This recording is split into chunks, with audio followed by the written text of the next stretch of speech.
டே 15 almost பார்த்தீங்கன்னா நம்மளுடைய கிளாஸ்ல 30 டேஸ் ஸ்போக்கன் இங்கிலீஷ் கிளாஸ்ல 50% நம்ம வந்து கம்ப்ளீட் பண்ண போறோம் அப்படின்னு தான் அர்த்தம். ஏன்னா 30 டேஸ்ல இன்னைக்கு வந்துட்டு டே 15ல இருக்கோம் இல்லையா?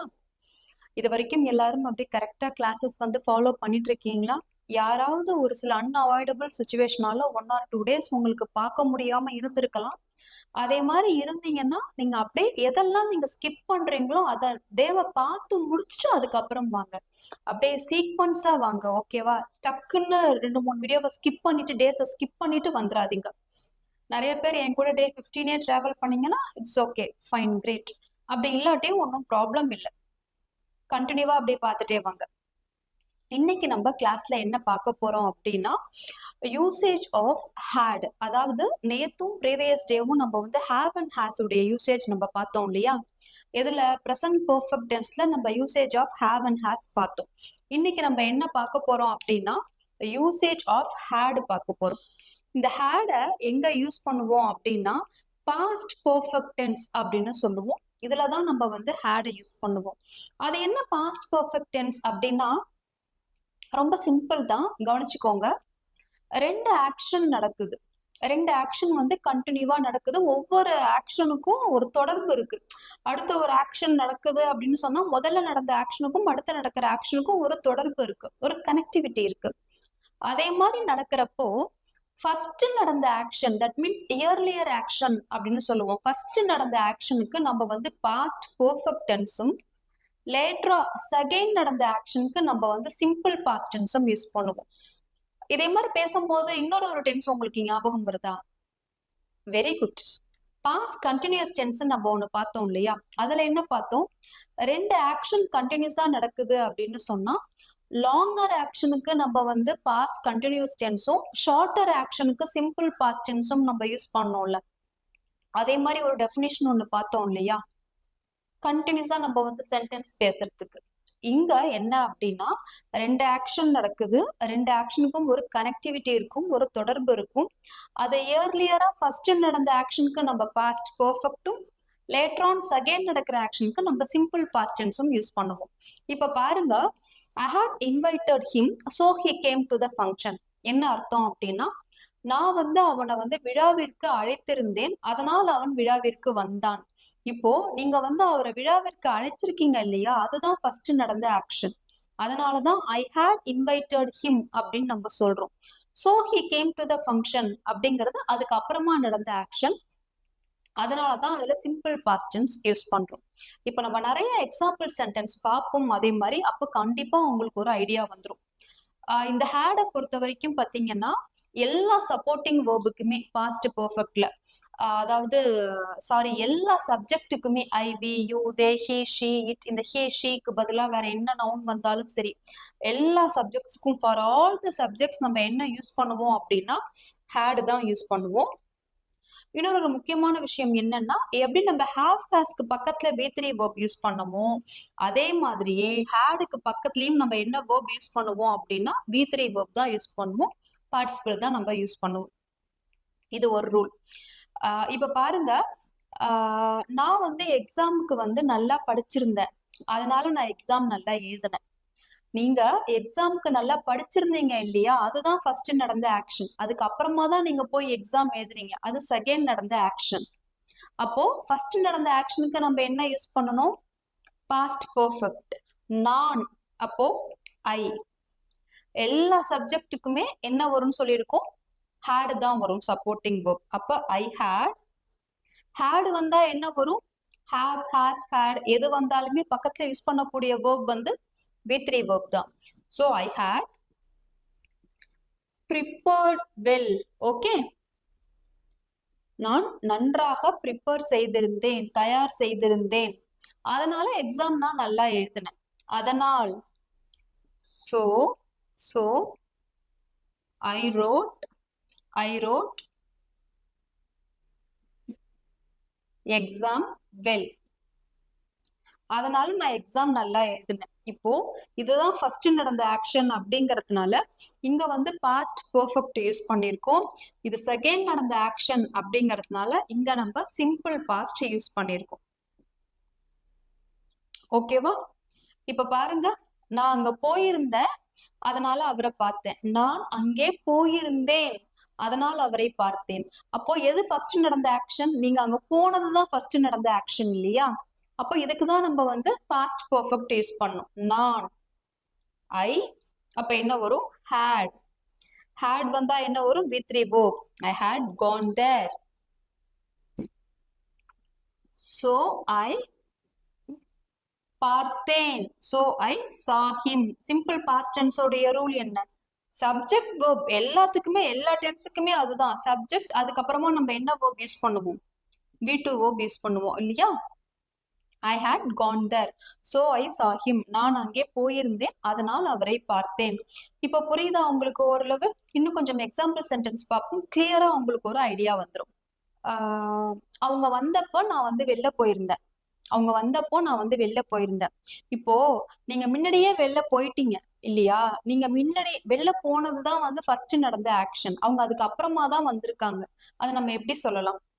அவர்கள், அவர்கள் வந்த போது, பொழுது, அதுக்கு நம்ம என்ன யூஸ் பண்ணோம்? ஒரு கன்ஜங்ஷன் பார்த்தோம் இல்லையா? என்னது அது? Very good. when. when அவர்கள், when they came here, இங்கே வந்த பொழுது, when they came here, I had gone out. gone out, நான் வெளியே போயிருந்தேன். அப்ப என்னன்னா நீங்க வெளில போனதுதான் ஃபர்ஸ்ட் நடந்த ஆக்ஷன். அதுக்கப்புறமா தான் அவங்க வந்திருக்காங்க. அப்போ ஃபர்ஸ்ட் நடந்த ஆக்ஷனுக்கு நம்ம வந்து பாஸ்ட் பெர்ஃபெக்ட் யூஸ் பண்ணிட்டோமா? பாஸ்ட் பெர்ஃபெக்ட் யூஸ் பண்ணிட்டோமா? அடுத்து நடந்த ஆக்ஷன், செகண்ட் நடந்த ஆக்ஷனுக்கு when they came here அப்படின்னு சிம்பிள் பாஸ்ட் டென்ஸ் யூஸ் பண்ணிட்டோமா? I had gone out when they came hereன்னு வேணாலும் சொல்லலாம். First day when they came here I had gone out வேணாலும் சொல்லலாம். ரெண்டுமே தப்பு கிடையாது. ஓகேவா? இப்ப அடுத்து பாருங்க. இது வந்து ஒரு பெர்ஃபெக்ட் எக்ஸாம்பிள் பாஸ்ட் பெர்ஃபெக்ட்டை வந்து புரிஞ்சுக்கிறதுக்கு. இது வரைக்கும் புரியலன்னா கூட இதை வச்சு நீங்க ட்ரை பண்ணி பாருங்க. நாங்க வரத்துக்கு முன்னாடியே ட்ரெயின் வந்து போயிடுச்சு. இப்போ ட்ரெயின் போனதுதான் ஃபர்ஸ்ட் நடந்த ஆக்ஷன். இதை எப்படி சொல்லலாம்னா, இந்த ட்ரெயின் ஹேட் லெஃப்ட் அப்படின்னு சொல்லலாமா? பிஃபோர் வி அரைவ்ட், நாங்கள் வந்து சேர்வதற்கு முன். அப்போ இது வந்து செகண்ட் நடந்த ஆக்ஷன். புரியுதா இது? சரிங்க பாருங்க. த train had left before we arrived. இந்த இடத்துல பாத்தீங்கன்னா the train had left, train வந்து ஃபர்ஸ்டே போயிடுச்சு. இதுதான் வந்து ஃபர்ஸ்ட் நடந்த ஆக்ஷன். இதுக்கு வந்து நம்ம பாஸ்ட் பெர்ஃபெக்ட் யூஸ் பண்றோம். பிஃபோர் we arrived, நாங்கள் வருவதற்கு முன். இது செகண்ட் நடந்த ஆக்ஷன். இதுக்கு நம்ம சிம்பிள் பாஸ்ட் டென்ஸ் யூஸ் பண்றோம். இப்போ புரிஞ்சுக்க முடியுதா? ஸோ பாஸ்ட் பெர்ஃபெக்ட்டை நீங்க எந்த சுச்சுவேஷன்ல யூஸ் பண்றீங்கன்னா, ரெண்டு ஆக்ஷன் நடக்குது, அந்த ரெண்டு ஆக்ஷனுக்கும் ஒரு கனெக்டிவிட்டி இருக்கு. ஃபர்ஸ்ட் ஒரு ஆக்ஷன் நடந்து முடிஞ்சிடுச்சு அப்படின்னா அதுக்கு நீங்க பாஸ்ட் பெர்ஃபெக்ட்டும், செகண்ட் நடக்கிற ஆக்ஷனுக்கு சிம்பிள் பாஸ்ட் டென்ஸும் யூஸ் பண்ணுங்க. பாஸ்ட் கண்டினியூஸ் டென்ஸ் மாதிரியே இந்த பாஸ்ட் பெர்ஃபெக்ட் டென்ஸும் கண்டினியூஸா நம்ம நிறைய சென்டென்சஸ் பேசுறதுக்கு சப்போர்ட் பண்ணோம். அடுத்து பாருங்க. போலீஸ் வருவதற்கு முன்பே திருடன் வந்துட்டு ஓடிட்டான் அந்த இடத்துல இருந்து. இதை நம்ம எப்படி சொல்லலாம் அப்படின்னா, திருடன் வந்து தப்பிச்சிட்டான் இல்லையா, ஓடிட்டான். இதுதான் ஃபர்ஸ்ட் நடந்த ஆக்ஷன். இதை நம்ம எப்படி சொல்லலாம்? த தீஃப். எந்த சப்ஜெக்ட்னாலும் நம்ம என்ன யூஸ் பண்ணுவோம்? had தான் யூஸ் பண்ணுவோம். தென் அதுக்கப்புறம் என்ன? V3 verb யூஸ் பண்ணணும். run, ran, again run. run away, ஓடிட்டான். The thief had run away before the police arrived. Police நம்ம வந்து இங்கிலீஷ்ல சொல்லும் போது போலீஸ் அப்படிதான் சொல்லணும், போலீஸ்னு சொல்லக்கூடாது. அது போலீஸ் வருவதற்கு முன்பே திருடன் வந்துட்டு ஓடிட்டான். இப்ப புரிஞ்சுக்க முடியுதா உங்களுக்கு இந்த பாஸ்ட் பெர்ஃபெக்ட் டென்ஸை நம்ம எப்படி யூஸ் பண்றோம் அப்படின்னு? அடுத்து ரொம்ப சிம்பிளான கொஞ்சம் past perfect tense example sentence பார்ப்போம். இப்ப பாருங்க. நான் வந்து மார்க்கெட்டுக்கு போயிருந்தேன். இதை எப்படி சொல்லலாம்? நான் மார்க்கெட்டுக்கு போயிருந்தேன். நான், ஐ had, எது வந்தாலும் had தான் இல்லையா? I had gone V3 verb to the market. Okay, I had gone to the market. இது நம்ம தமிழ்ல அதோடைய மீனிங் எப்படி இருக்கும் அப்படின்னா, நான் மார்க்கெட்டுக்கு போயிருந்தேன் அப்படின்னு அர்த்தம். ஓகேவா? இப்ப பாருங்க. அவங்க எல்லாம் வந்து விளையாடுறதுக்கு வந்திருந்தார்கள். அவர்கள் விளையாட வந்திருந்தார்கள். எப்படி சொல்லலாம்னா அவர்கள், தே தே என்ன சப்ஜெக்ட் வந்தாலும் என்ன had தான். வந்திருந்தார்கள், கம் கேம் கம் இல்லையா, they had come. விளையாட, to play, டூக்கு பக்கத்துல V1 verb தான் யூஸ் பண்ணுவோம். they had come to play, அவர்கள் விளையாட வந்திருந்தார்கள். அவள் அவளுடைய பெயரை கொடுத்திருந்தாள். எல்லா சப்ஜெக்ட்லயும் பார்ப்போம். ஐ பார்த்துட்டோம், வி பார்த்துட்டோம், தே பார்த்துட்டோம். இப்போ அந்த ஹீ ஷீ இட்ட பேஸ் பண்ணி பார்க்கலாம். அவள் அவளுடைய பெயரை கொடுத்திருந்தாள். எப்படி வரும்? ஷீ. ஷீ வந்தாலும் நமக்கு நோ ப்ராப்ளம். என்ன சப்போர்ட்டிங் verb? had. ஓகே. கொடுத்திருந்தாள், give, gave, given. she had given யாருடைய பெயரை? அவளுடைய பெயரை. she had given her name. அவள் அவளுடைய பெயரை கொடுத்திருந்தாள். இப்ப காம்படிஷனுக்காக கொடுத்திருக்கா அப்படின்னா she had given her name for the competition அப்படின்னு நீங்க வந்து சென்டென்ஸை வந்து எக்ஸ்டெண்ட் பண்ணிக்கலாம். புரியுதா? பாஸ்ட் பெர்ஃபெக்ட் டென்ஸை நம்ம சொல்லும் போது தமிழ்ல என்ன மாதிரி அது பொருள் கொடுக்குது அப்படிங்கறத புரிஞ்சுக்க முடியுதா? நான் வந்து என்னுடைய டாஸ்கை வந்து முடித்திருந்தேன். நான் என்னுடைய டாஸ்கை முடித்திருந்தேன். இல்ல நான் கூட வேண்டாம், அவன் முடித்திருந்தான்னு வச்சுக்கோங்களேன். எப்படி சொல்லலாம்? he had completed. அவனுடைய, his task. ஓகே, அவன் அவனுடைய டாஸ்கை முடித்திருந்தான். he had completed his task. கடை மூடி இருந்தது. கடை மூடி இருந்தது. the shop இல்லையா? அப்ப the shop அப்படிங்கறது எதை டினோட் பண்ணுது? இட்ட டினோட் பண்ணுது. எது என்ன சப்ஜெக்ட் வந்தாலும் நம்ம என்ன சப்போர்ட்டிங் verb யூஸ் பண்ணுவோம்? had இல்லையா? the shop had மூடி இருந்தது. closed. the shop had closed. புரியுதா? சிம்பிளா நம்ம வந்து பாஸ்ட் பெர்ஃபெக்ட் டென்ஸை எப்படி யூஸ் பண்றோம் அப்படிங்கிறது புரியுதா? ஓகே, இப்போ நம்ம என்ன பண்ணலாம்னா இதை யூஸ் பண்ணி क्वेश्चन கேட்டு பார்க்கலாம். கடை மூடி இருந்ததா? அவளுடைய பேரை வந்து கொடுத்திருந்தாளா? நீ வந்து மார்க்கெட்டுக்கு போயிருந்தியா? இதே மாதிரி நம்ம क्वेश्चन மேக் பண்ணி பார்க்கலாம். இப்ப பாருங்க, நீ வந்து மார்க்கெட் போயிருந்தாயா? எப்படி சொல்லலாம்? நீ மார்க்கெட் போயிருந்தாயா? நீ அப்ப என்ன? யூ. நம்ம என்ன சப்போர்ட்டிங், என்ன சப்ஜெக்ட் இருந்தாலும் என்ன சப்போர்ட்டிங் verb யூஸ் பண்ணுவோம்? had தான். had. Okay, had you market. had வந்திருக்கு. have, has, had வந்ததுன்னா V3 verb தான் யூஸ் பண்ணணும். had you gone to the market. Market இதோடைய தமிழ் மீனிங் எப்படி இருக்கும்? நீ மார்க்கெட் போயிருந்தாயா அப்படின்னு அர்த்தம். ஓகேவா? அவர்கள் உன்னை வந்து இன்வைட் பண்ணி இருந்தார்களா? அவர்கள் உங்களை இன்வைட் பண்ணி இருந்தார்களா? இதை எப்படி சொல்லலாம்? அவர்கள், தே. நம்ம ப்ராப்பரா verb யூஸ் பண்ணி தான் கேட்கணும் இல்லையா? ப்ராப்பரா எதுக்கான என்னென்ன சப்போர்ட்டிங் verb யூஸ் பண்ணணுமோ அதெல்லாம் நம்ம கேட்கணும் இல்லையா? அப்போ had they invited you. அவர்கள் உங்களை அழைத்திருந்தார்களா? இல்ல invited you for the function, for the wedding party, எது வேணுமோ நீங்க எக்ஸ்ட்ரா சென்டென்ஸ் வந்து ஆட் பண்ணிக்கலாம். had they invited you, அவர்கள் உங்களை அழைத்திருந்தார்களா? அடுத்து பாருங்க, அவர்கள் வந்திருந்தார்களா?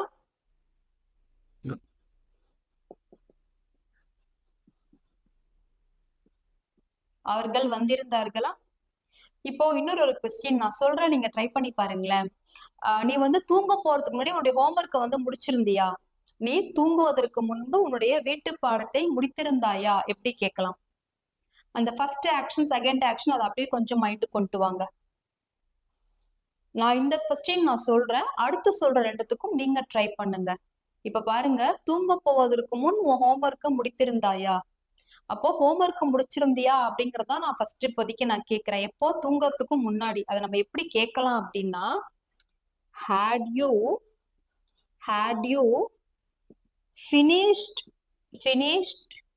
your homework. இதே மாதிரியே தான் இப்போ ஃபார்ம் பண்றீங்க. had you gone to the market, நீ மார்க்கெட்டுக்கு போயிருந்தாயா? அதே மாதிரிதான் had they come, அவர்கள் வந்திருந்தார்களா? அதே மாதிரிதான் had you finished your homework, நீ உன் ஹோம்ஒர்க்கை முடித்திருந்தாயா? எப்போ அப்படின்னா தூங்குவதற்கு முன்பு. before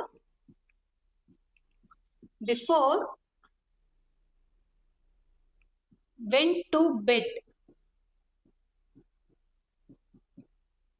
சிம்பிள் பாஸ்ட் டென்ஸ் இல்லையா? நீ தூங்க போறதுக்கு முன்னாடி உன்னுடைய ஹோம்ஒர்க்கை முடித்திருந்தாயானா இப்படிதான் நம்ம கேட்கணும். ஸோ இது வந்து நம்ம பாஸ்ட் பர்ஃபெக்ட்ல கேட்குறோம், இதை வந்து நம்ம சிம்பிள் பாஸ்ட் டென்ஸ்ல கேட்குறோம். கிளியரா?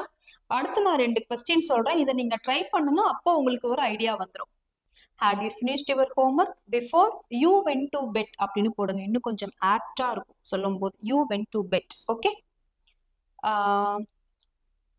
அவ வந்து வரத்துக்கு முன்னாடி உனக்கு கால் பண்ணியிருந்தாளா? அவ வரத்துக்கு முன்னாடி உனக்கு கால் பண்ணியிருந்தாளா? ஃபர்ஸ்ட் அவ கால் பண்ணியிருந்தாளா, அதுக்கு முதல்ல நம்ம form பண்ணிப்போமா? Had she called you?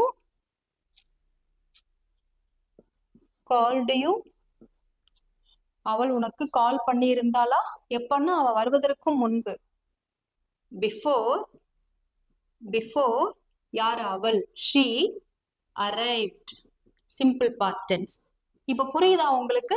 had she called you before she arrived? அவள் வருவதற்கு முன்பு உனக்கு கால் பண்ணியிருந்தாளா? சோ இந்த had she called you அப்படிங்கறத முதல்ல நம்ம எப்போதும் போல ஃபார்ம் பண்ணிடுவோம். அதுக்கப்புறமா நம்ம அந்த சிம்பிள் பாஸ்ட் டென்ஸை எடுத்து நம்ம யூஸ் பண்ணிக்க போறோம். Before she arrived.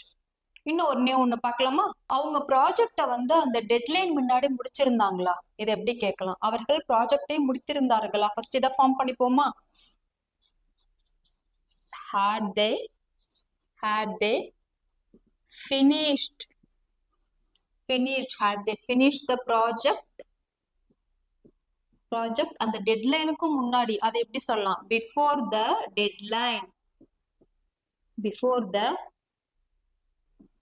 deadline அந்த டெட்லைனுக்கு முன்னாடி அவங்க ப்ராஜெக்ட முடித்திருந்தார்களா?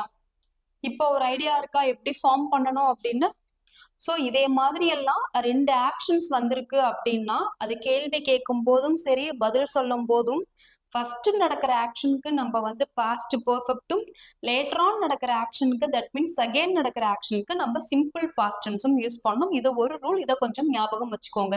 நீங்க நிறைய ஸ்டோரி புக்ஸ் எல்லாம் படிக்கும் போது இதே மாதிரி கொஞ்சம் நீங்க சென்டென்சஸ் எல்லாம் கம்ம கிராஸ் பண்ணீங்கன்னா அப்போ உங்களுக்கு ஒரு ஐடியாவுக்கு வந்துடும். ஓகே, அவங்க வந்து பாஸ்ட் பெர்ஃபெக்ட்ல இந்த ஸ்டோரியே சொல்லியிருக்காங்க, 2 சென்டென்ஸுக்கும் ஒரு கனெக்டிவிட்டி இருக்கு அப்படிங்கிற மாதிரி உங்களுக்கு புரிஞ்சிடும். இப்போ அடுத்து பாருங்க, அவன் என்ன எழுதியிருந்தான்? அவள் எங்கே சென்றிருந்தாள்? நீ உன் பஸ்ல வந்து எவ்வளவு வைத்திருந்தாய்? இதே மாதிரி எல்லாம் கொஸ்டின் கேட்போம்ல, என்ன, எதற்கு, ஏன் அப்படிங்கிற மாதிரி. அது கொஞ்சம் ட்ரை பண்ணி பார்ப்போமா பாஸ்ட் பெர்ஃபெக்ட்ல? இப்ப பாருங்க, அவன் என்ன எழுதி இருந்தான் எப்படி கேட்பீங்க? என்ன. டே 1ல பார்த்தோம், இதெல்லாம் ஞாபகம் இருக்கா? What, where, which, when, why, whose, whom, who, from whom, with whom, to whom, for whom, from where, நிறைய பார்த்தோம் டே 1ல. ஞாபகம் இருக்கா? ஓகே, அவன் என்ன எழுதி இருந்தான்? அப்போ வாட் அதுக்கப்புறம் என்ன வரணும்? சப்போர்ட்டிங் verb தான் வரணும். Okay, what had he written? இத மட்டும் ஞாபகம் வச்சுக்கணும். what he had written சொல்லக்கூடாது. what had he written supporting verb தான் வரணும். அதுக்கப்புறமா தான் சப்ஜெக்ட் வரணும். what had he written அவன் என்ன எழுதியிருந்தான்? he had written ஏதோ ஒரு விஷயம், he had written about that famous story. அவன் அந்த ஃபேமஸ் ஸ்டோரியை பத்தி எழுதி இருந்தான். இதே மாதிரி எல்லாம் ஏதாவது டம்மியா கொஞ்சம் ஆன்சர்ஸும் சொல்றதுக்கு நீங்க ட்ரை பண்ணி பாருங்க. எல்லாமே ரைட்டிங்ல, ஸ்பீக்கிங்ல பேசி நீங்க பிராக்டிஸ் பண்ணணும். அடுத்து, அவள் எங்கே சென்றிருந்தாள் எப்படி சொல்லலாம்? எங்கே. வேர் had she gone? அவள் எங்கே சென்றிருந்தாள்? ஓகே. அவ ஏன் பார்ட்டிய வந்து கேன்சல் பண்ணியிருந்தா? ஏன். ஒய் had she என்ன வரும்? கேன்சலா இல்ல கேன்சல்டா இல்ல கேன்சல்ஸா என்ன வரும்? இல்ல கேன்சலிங்கா? எவ்வளோ இருக்கு இல்ல. இப்ப நம்ம இவ்வளோ 10th தெரிஞ்சுக்கிட்டதுக்கு அப்புறமே நமக்கு எவ்வளவு விஷயங்கள், சில கன்ஃபியூஷன்ஸ் வருதா? பெஸ்ட் தான் சொல்லுவாங்கல்ல, இது குழம்பிய குட்டைக்குள்ளதான் வந்துட்டு மீன் பிடிக்க முடியும் அப்படின்னு நிறைய டவுட் வருதா? ரொம்ப சந்தோஷப்பட்டுக்கோங்க. சோ நீங்க நிறைய விஷயங்கள் தெரிஞ்சுக்கிறீங்க, அதனாலதான் உங்களுக்கு இவ்வளவு டவுட் வருது. உங்க டவுட்டுக்கெல்லாம் நீங்களாவே நிறைய ஏஐ அப்ளிகேஷன்ஸ் எல்லாம் வந்துருச்சு. ஆன்சர்ஸ் வந்து நீங்களாவே கொஞ்சம் வந்து ஐடென்டிஃபை பண்றதுக்கு ட்ரை பண்ணுங்க, ரெகக்னைஸ் பண்றதுக்கு ட்ரை பண்ணுங்க. ஏன்னா இப்ப நம்ம கையில வந்து அவ்வளவு சோர்ஸ் இருக்கு தெரிஞ்சுக்கிறதுக்கு. எப்போதுமே நம்ம மத்தவங்க கிட்ட கேட்டு தெரிஞ்சுக்கிறத விட நம்மளாவே ஒரு விஷயத்துக்கு நம்ம கண்டுபிடிக்கிறோம், எதனால அப்படிங்கிற மாதிரி நம்ம ட்ரை பண்றோம் அப்படின்னா அப்ப நீங்க இன்னொரு விஷயத்த நீங்க கத்துப்பீங்க. ஸோ அந்த லேர்னிங் வந்து உங்களுக்கு ஒரு பயங்கரமான ஒரு ஒரு ஹாப்பியான ஒரு மொமெண்ட்டை கொடுக்கும், ஒரு ஜாய்ஃபுல்லான மொமெண்ட்டை கொடுக்கும். அது லேர்னிங் இஸ் ஆல்வேஸ் ஹாப்பி தான். Learning a new things makes you always happy. அதை வந்து என்னால் உறுதியாக சொல்ல முடியும். Because I feel that every day. ஒவ்வொரு நாளும் என்னால் அதை வந்து ஃபீல் பண்ண முடியுது. உங்களுக்கும் அதே மாதிரி கண்டிப்பாக இருக்கும். ஓகே, ஒய் ஹேட் ஷீ என்ன வரும்? Why had she cancelled. Very good. Why had she cancelled the party. அவ ஏன் பார்ட்டியை வந்து கேன்சல் பண்ணி இருந்தாள்? Why had she cancelled the party. Okay, நீ வந்து எவ்வளவு பணம் வந்து செலுத்தி இருந்தாய் எப்படி கேட்கலாம்? எவ்வளவு எப்படி கேட்கலாம்? How much. Very good. How much. How much என்னது? நீ verb யூஸ் பண்ணும் இல்லையா? verb இல்லாம பேசாதீங்க. How much had you paid. நீ எவ்வளவு பணம் செலுத்தி இருந்தாய்? how much you paid அப்படின்னு கேட்க கூடாது. how much had you paid. நீ எவ்வளவு செலுத்தி இருந்தாய்? உன் பர்ஸ்ல நீ எவ்வளவு வச்சிருந்த? இப்போ உங்க பர்ஸ் வந்துட்டு மிஸ் ஆயிடுச்சுன்னு வச்சுக்கோங்களேன். அப்போ உங்க ஃப்ரெண்டு கிட்ட சொல்றீங்க என் பர்ஸ் மிஸ் ஆயிடுச்சுப்பா அப்படின்னு. அப்போ எடுத்தோடனே நம்ம என்ன கேட்போம்? எவ்வளவுப்பா பணம் வச்சிருந்த அப்படின்னு. அதை எப்படி கேட்கலாம்? உன் பர்ஸ்ல நீ எவ்வளவு பணம் வைத்திருந்தாய்? எவ்வளவு தெரியும் உங்களுக்கு? ஹவு மச் இல்லையா? How much had you வைத்திருந்தாய். அதுக்கு நம்ம என்ன யூஸ் பண்ணலாம்னா kept. Okay, V1 V2 V3. அப்போ how much had you? V3 kept. Okay, kept in your purse. புரியுதா? how much had you kept in your purse? புரியுதா? கிளியரா இருக்கா? That's it. அவ்வளவுதான். இப்ப பாருங்க, உங்களால வந்து இதே மாதிரி நிறைய கொஸ்டின்ஸும் மேக் பண்ண முடியுது. இப்போ நமக்கு பாஸ்ட் பெர்ஃபெக்ட் டென்ஸை பொறுத்த வரைக்கும் நம்ம கத்துக்கிட்ட கிராமர் போர்ஷன் தாராளமா இட்ஸ் எனஃப். சென்டென்ஸ் மேக் பண்ண கத்துக்கிட்டோம். 2 ஆக்ஷன் கண்டினியூஸா நடந்ததுன்னா ஃபர்ஸ்ட் நடக்கிற ஆக்ஷனை பத்தி பேசும்போது பாஸ்ட் பெர்ஃபெக்ட்டும், செகண்ட் நடக்கிற ஆக்ஷனை பத்தி பேசுறதுக்கு சிம்பிள் பாஸ்ட் டென்ஸும் யூஸ் பண்ணோம் அப்படின்னு தெரிஞ்சுக்கிட்டோம். தென் அதுக்கப்புறமா எப்படி அதுக்கு கொஸ்டின்ஸ் மேக் பண்ணணும் அப்படிங்கிறதும் நம்ம கத்துக்கிட்டோம். தாராளமா இது போதும். அடுத்து நம்ம இப்ப என்ன பண்ணலாம் அப்படின்னா, இந்த பாஸ்ட் பெர்ஃபெக்ட் டென்ஸை பேஸ் பண்ணி ஒரு சின்ன ஒரு டிரான்ஸ்லேஷனும் ஒரு ஸ்டோரியும் நம்ம பார்ப்போம். இதுதான் நம்ம வந்து இப்ப பிராக்டிக்கலா தெரிஞ்சுக்கிட்ட விஷயத்த இம்ப்ளிமெண்ட் பண்றது. இப்போ ஒரு சின்ன டிரான்ஸ்லேஷன் பார்க்கலாமா? இப்ப பாருங்க, நான் டிரான்ஸ்லேஷன் சொல்றேன், நீங்க ட்ரை பண்ணுங்க. I will support you. Okay, அதாவது இப்ப பை த டைம், அந்த நேரத்துல அப்படிங்கிற மாதிரி. பை த டைம் நான் அந்த பார்ட்டிக்கு வந்தேன். ஓகே, நான் வந்து அந்த பார்ட்டிக்கு வந்துட்டு அரைவானேன். இது எப்படி சொல்லலாம்? by the time I arrived at the party. அப்படி இல்லையா? நான் அந்த பார்ட்டிக்கு வந்த பொழுது. அப்ப when I arrived at the party அப்படி கூட சொல்லலாம். I arrived at the party. எல்லாருமே வந்து முன்னாடியே சாப்பிட்டு இருந்தாங்க. எல்லாருமே முன்பாகவே சாப்பிட்டு இருந்தார்கள். எப்படி சொல்லலாம்? எல்லாருமே. இது எப்படி சொல்லலாம்? everyone அப்படின்னு சொல்லலாமா? everyone. சோ இந்த இடத்துல என்னது? everyone அப்படிங்கிறது உங்களுக்கு வந்து ப்ரோனவுன் இல்லையா? எல்லாருமே சப்ஜெக்ட் ப்ரோனவுன், எல்லாருமே. அப்ப நம்ம என்ன சப்போர்ட்டிங் வெர்ப் யூஸ் பண்ணுவோம்? எது வந்தாலும் had தான் யூஸ் பண்ணுவோம். everyone had முன்பாகவே சாப்பிட்டு இருந்தார்கள். ஆல்ரெடி சப்போர்ட்டிங் வெர்புக்கு அப்புறம் நம்ம இந்த ஆல்ரெடிங்கிற கீவேர்டு யூஸ் பண்றோம். பிரசன்ட் பெர்ஃபெக்ட்ல பார்த்த மாதிரியே everyone had ஆல்ரெடி சாப்பிட்டு இருந்தார்கள். அப்ப என்னது? ஈட்டன் அப்படின்னு சொல்லலாமா? everyone had ஆல்ரெடி ஹேட்னு கூட சொல்லலாம். உங்களுக்கு நல்ல வெல் வெர்ஸ்டா கிளியர் ஆயிட்டீங்கன்னா. ஏன்னா இங்கேயும் ஹேட் அங்கேயும் ஹேட் எனக்கு கொஞ்சம் கன்ஃபியூஸ் ஆகுதுன்னா நோ ப்ராப்ளம், நீங்க ஈட்டனே யூஸ் பண்ணுங்க. நத்திங். அதனால எந்த ப்ராப்ளமும் இல்லை. நீங்க நல்லா இங்கிலீஷ் கம்யூனிகேஷன் நீங்க வெல் வெர்ஸ்டா ஸ்ட்ராங்கா ஆனதுக்கு அப்புறம் கூட நீங்க ஈட்டன் யூஸ் பண்ணியே பேசலாம். நம்மளை பொறுத்த வரைக்கும் தப்பு இல்லாம பேசணும். நீங்க ஏன் ஈட்டன் யூஸ் பண்ணீங்கன்னு உங்களை யாரும் கேட்க மாட்டாங்க. Okay, everyone had already eaten. எல்லாருமே வந்து சாப்பிட்டு இருந்தார்கள். அப்ப பாருங்க, வரத்துக்கு முன்னாடியே எல்லாருமே வந்து சாப்பிட்டு இருந்தாங்க. எப்படி நம்ம இங்க பாஸ்ட் பெர்ஃபெக்ட் யூஸ் பண்றோம்னு தெரியுதா? by the time I arrived at the party everyone had already eaten. மியூசிக்கும் ஸ்டார்ட் ஆகி இருந்தது. the music had started. Okay, had started. மியூசிக்கும் ஸ்டார்ட் ஆயிருந்தது. குழந்தைங்கள்லாம் டான்ஸ் ஆடி கொண்டிருந்தார்கள். இதை எப்படி சொல்லலாம்? children were dancing அப்படின்னு சொல்லலாமா? குழந்தைங்கள்லாம் டான்ஸ் ஆடி கொண்டிருந்தார்கள். children were dancing அப்படின்னு சொல்லலாமா? தென் அதுக்கப்புறம் பாருங்க, எனக்கு வந்து நல்ல ஒரு கிரேட்டான ஒரு டைமா இருந்தது எனக்கு. அதை எப்படி சொல்லலாம்? I had a great time அப்படின்னு சொல்லலாமா? I had a great time. Okay, இப்போ இந்த சின்ன டிரான்ஸ்லேஷன் புரியுதா?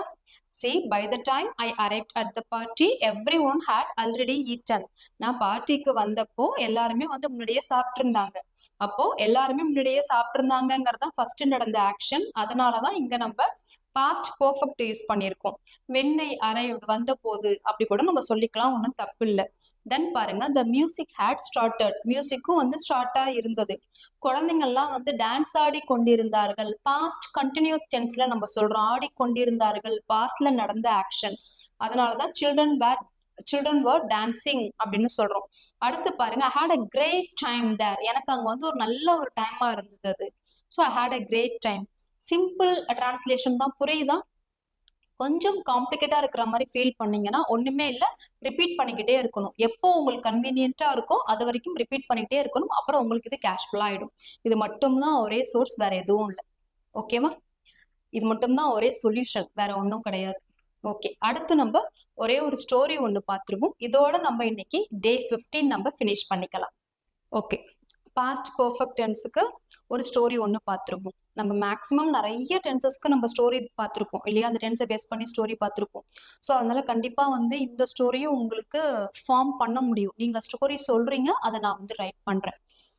இங்க பாருங்க, மோஸ்ட்லி வந்து இதுல வந்து பாஸ்ட் பெர்ஃபெக்ட்டும் யூஸ் பண்ணும், மற்ற டென்சஸும் வரும். ஆனா நம்ம பார்த்த டென்ஸ் தான் வரும். உங்களுக்கு கிளியரா இருந்தாலும் உங்களால ஐடென்டிஃபை பண்ணிக்க முடியும், ரெகக்னைஸ் பண்ணிப்பீங்க அது என்ன டென்ஸ் அப்படின்னு. இப்போ ஒரு புவர் ஃபார்மர், ஒரு ஏழை விவசாயி வந்து ஒரு வில்லேஜ்ல வாழ்ந்து வந்தார். இதை எப்படி சொல்லலாம்? சப்ஜெக்ட் ஒரு வேர்ப் யூஸ் பண்ணோம் இல்லையா ஒரு சென்டென்ஸுக்கு. இது வந்து ஒரு சிம்பிள் பாஸ்ட் டென்ஸா இருக்கா? இதை எப்படி சொல்லலாம்னா,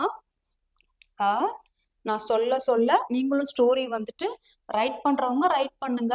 உங்களால இதை வந்துட்டு ஸ்பீக் அவுட் பண்ண முடியும், சொல்ல முடியும்னா நீங்க இந்த ஸ்டோரியை சொல்லிட்டே வாங்க. A poor farmer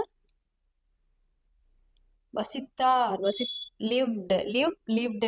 lived in a village, town, ஏதோ போட்டுக்கோங்க. ஓகே, அவருக்கு 3 பசங்க இருந்தார்கள். எப்படி சொல்லுவீங்க? he had 3 sons. ஓகேவா? he had 3 sons. அவருக்கு 2 பசங்க இருந்தாங்கன்னா he had 2 sons. அவருக்கு ஒரே ஒரு பையன் தான் இருந்தாருன்னா he had a son. அவருக்கு 2 பசங்க 2 பொண்ணு அப்படின்னா he had 2 sons and 2 daughters அப்படின்னு சொல்லலாம். இருந்தார்கள். ஓகேவா? he had 3 sons. அவங்க எல்லாருமே பாத்தீங்கன்னா ரொம்ப வந்து சோம்பேறியா இருந்தாங்க. அவருடைய எல்லா மகன்களுமே வந்து சோம்பேறியாக இருந்தார்கள். இது எப்படி சொல்லலாம்னா, ஆல் ஹிஸ் சன்ஸ், அவருடைய மகன்கள் தான் இல்லையா, அந்த போர் ஃபார்மருடைய மகன்கள் தான். All his sons were lazy அப்படின்னா என்னன்னா இருந்தார்கள், சோம்பேறியாக இருந்தார்கள் அப்படின்னு அர்த்தம். Be form verb. புரியுதா? அவங்களுடைய நேரத்தை வந்து வெட்டி பேச்சுல தான் வந்து கழிச்சாங்க. அவர்கள் தே கழித்தார்கள். ஸ்பெண்ட் அதோடைய past form spent. They spent their timings in idle talks. They spent in idle talks ன்னு கூட நீங்க சிம்பிளா எழுதிக்கலாம். They spent their timings in idle talk. Idle talk அப்படின்னா என்னன்னா, இந்த வெக்காபுலரியோட மீனிங் வந்து வெட்டி பேச்சு அப்படின்னு அர்த்தம். ஓகே, தென் அதுக்கப்புறம் பாத்தீங்க அப்படின்னா, ஒரு நாள் அவங்க அந்த போர் ஃபார்மர் வந்து இறந்து போயிடுறாரு. அப்போ one day.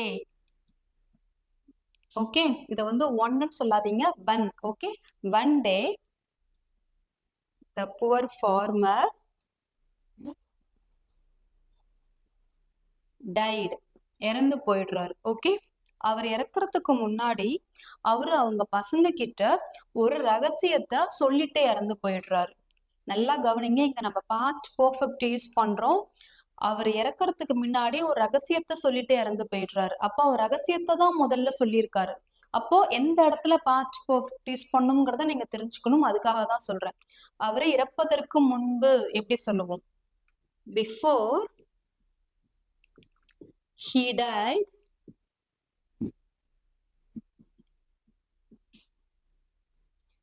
that he had told a secret to his sons. ஓகேவா? இறப்பதற்கு முன்பு, ஸோ பிஃபோர் ஹி டைட் அப்படின்னு சிம்பிள் பாஸ்ட் டென்ஸ்ல சொல்லிட்டோம். ஏன்னா இதுதான் செகண்ட் நடந்த ஆக்ஷன். ஃபர்ஸ்ட் வந்து அவர் ரகசியத்தை சொல்லி இருந்தார். இதை வந்துட்டு பாஸ்ட் பெர்ஃபெக்ட்ல நம்ம கொடுத்துருக்கோம். That he had told, have, has, had எல்லாம் வந்ததுன்னா V3 verb தான் எழுதணும் இல்லையா? he had told a secret to his sons. அவங்க பசங்க கிட்ட ஒரு ரகசியத்தை சொல்லி இருந்தார். அவர் என்ன சொன்னாரு அப்படின்னா, அவர்கள்கிட்ட அவர் சொல்லி இருந்தார்.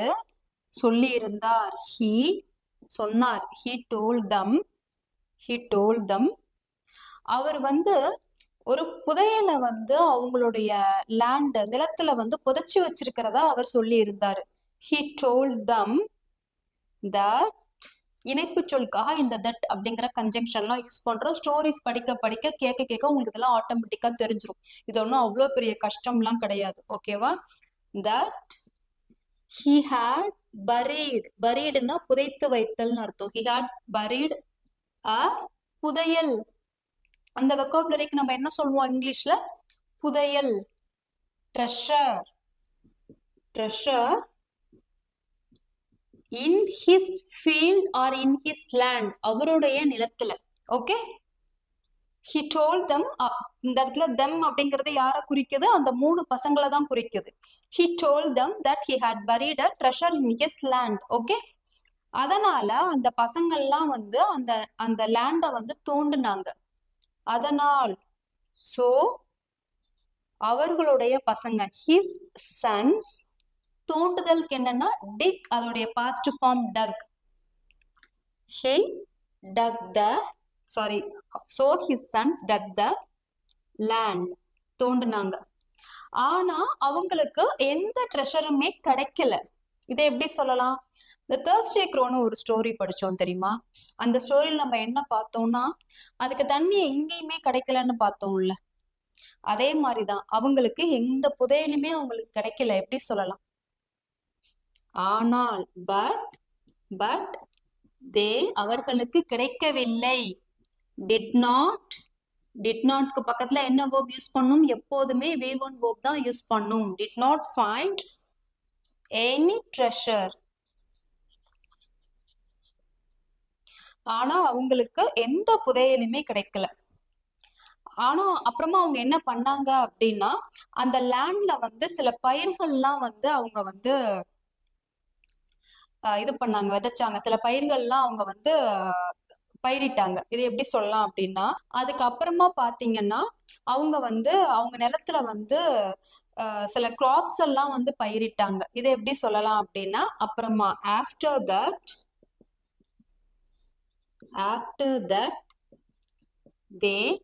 they planted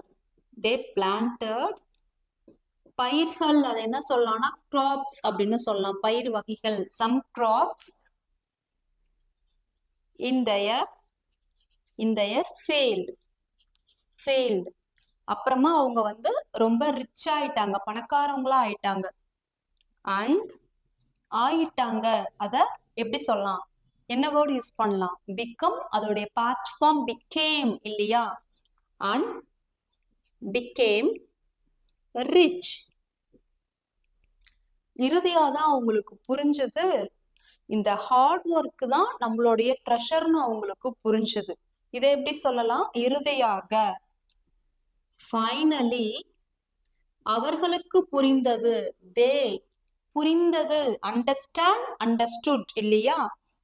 they understood that அந்த ஹார்ட் ஒர்க் கடின உழைப்பு தான் புதையல்னு அவங்களுக்கு தெரிஞ்சது. That hard work was the treasure. ஓகேவா, புரியுதா? ஸோ பாருங்க, இவ்வளோ பெரிய ஸ்டோரியே உங்களால இந்த அளவுக்கு கிராமர் கத்துக்கிட்டதுனால கிராமட்டிக்கல் மிஸ்டேக்ஸ் எல்லாமே சொல்ல முடியுது. யாரெல்லாம் இந்த டே 15 வரைக்கும் என் கூட டிராவல் ஆயிருக்கீங்கன்னு எனக்கு தெரியல. சில பேர் ஸ்கிப் ஆகியிருந்திருக்கலாம். அவங்க மேபி அடுத்தடுத்த வீடியோஸ் அப்படியே கண்டினியூ ஆகி ஃபாலோ பண்ணி வந்துட்டு இருப்பீங்கன்னு நினைக்கிறேன். சில பேர் என்னை பர்சனலாகவும் காண்டாக்ட் பண்ணி சோஷியல் மீடியா மெயில் மூலியமாகவும் காண்டாக்ட் பண்ணி நான் வந்துட்டு டே 7ல் இருக்கேன், நான் டே 8ல் இருக்கேன் அப்படின்லாம் சொல்றீங்க. எனவே அதை கேட்கும்போது எனக்கும் ரொம்ப சந்தோஷம்.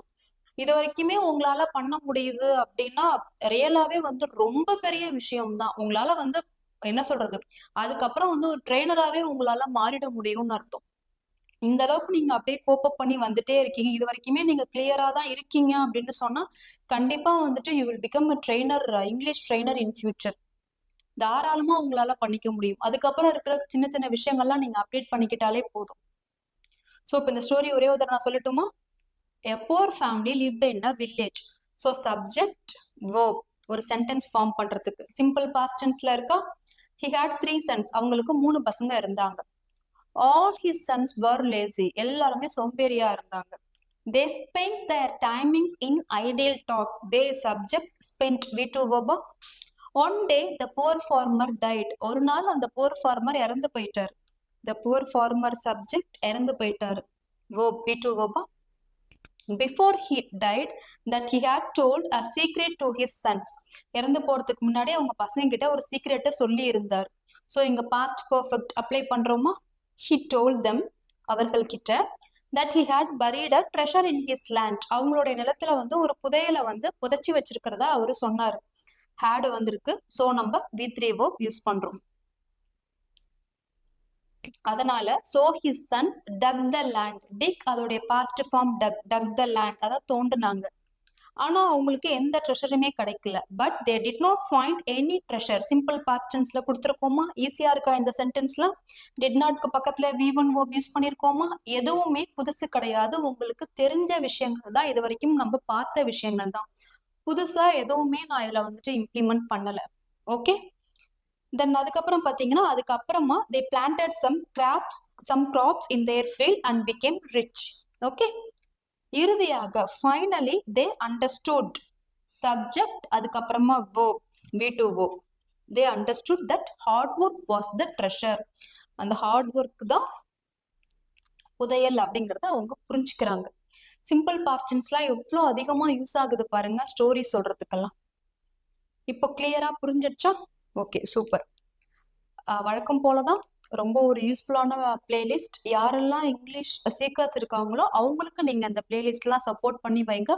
அவங்களுடைய ஃப்ளூயன்சிக்கு கண்டிப்பா இது சப்போர்ட் பண்ணும். தென் ஒன் மோர் திங் நான் கேட்கணும்னு நினைச்சேன், இந்த காம்படிட்டிவ் எக்ஸாமினேஷன்ஸ் எழுதுறவங்க யாராவது இந்த 30 days சேலஞ்ச் பாக்குறீங்கன்னா எனக்கு ஒரு மெசேஜ் கொடுங்க. யாரெல்லாம் பாக்குறீங்க, என்ன எக்ஸாம் பண்றீங்கன்னு எனக்கு வந்துட்டு ஒரு மெசேஜ் கொடுங்க. ஓகே ஓகே, நாளைக்கு நம்ம டே 16ல என்ன பண்ணலாம் அப்படின்னா ஃபியூச்சர் பர்ஃபெக்ட் டென்ஸ் பார்ப்போம். என்ன நமக்கு ஸ்போக்கனுக்கு தேவையோ, எந்த அளவுக்கு நமக்கு வேணுமோ, ரொம்ப சிம்பிளா அதை மட்டும் பார்த்துட்டு அதுக்கு என்ன தேவையோ தேவைப்பட்டா அதுக்கு ஒரு ஸ்டோரி சொல்லலாம். அப்படி இல்லையா ஒரு 2-3 டிரான்ஸ்லேஷன்ஸோட கூட நம்ம ஸ்டாப் பண்ணிப்போம். நாளைக்கு கிளாஸ் வந்துட்டு ரொம்ப கம்மியா தான் இருக்கும். மேக்ஸிமம் ஒரு 20 to 30 minutes தான் இருக்கும். ஓகேப்பா? Okay, we will meet tomorrow.